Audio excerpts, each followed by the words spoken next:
One more thing I'd like to talk with you about before we finish this chapter is improvisation.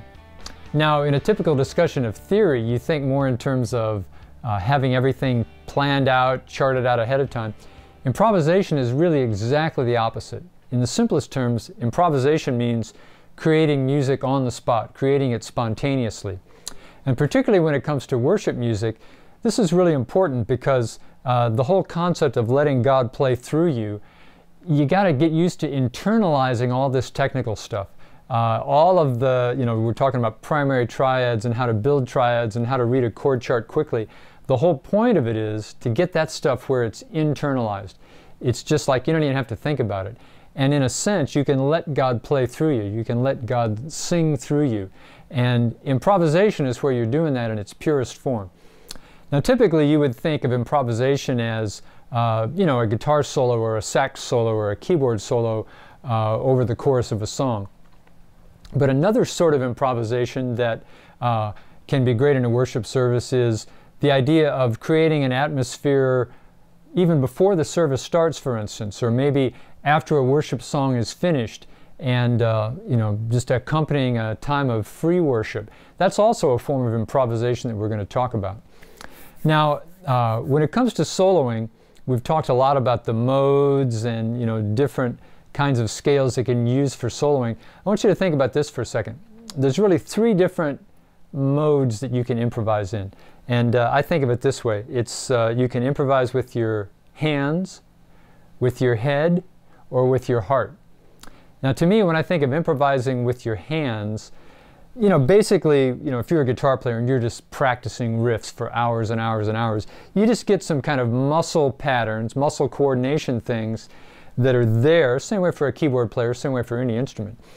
And a lot of times, if you hear guys soloing, it's kind of like, gee, that's just like that same collection of riffs that I heard in the last 12 songs. Well, there's nothing wrong with improvising with your hands, so to speak, or just the muscle patterns that you're used to.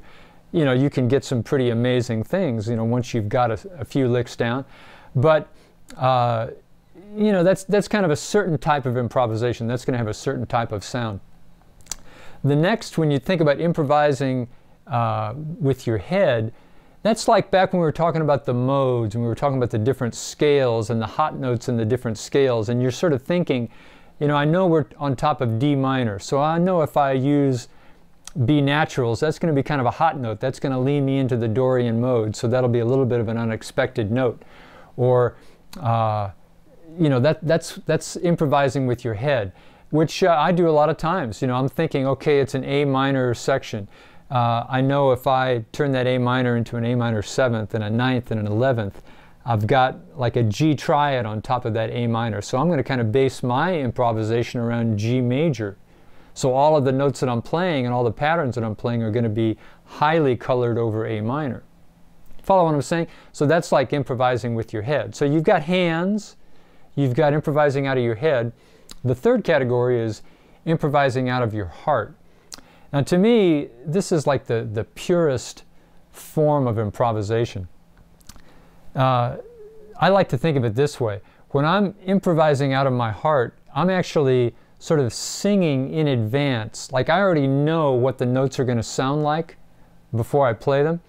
When you think about, God singing through your instrument, God playing through you, this is the mode that you're talking about, where and to me, these are the melodies that turn into much better solos. The hand type solos, those can be fast, those can be impressive.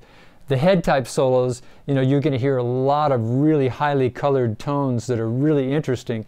But if you want to just get pure melody that communicates well, I think the best way to get that is to improvise out of your heart. And part of that is just like singing it as you play it.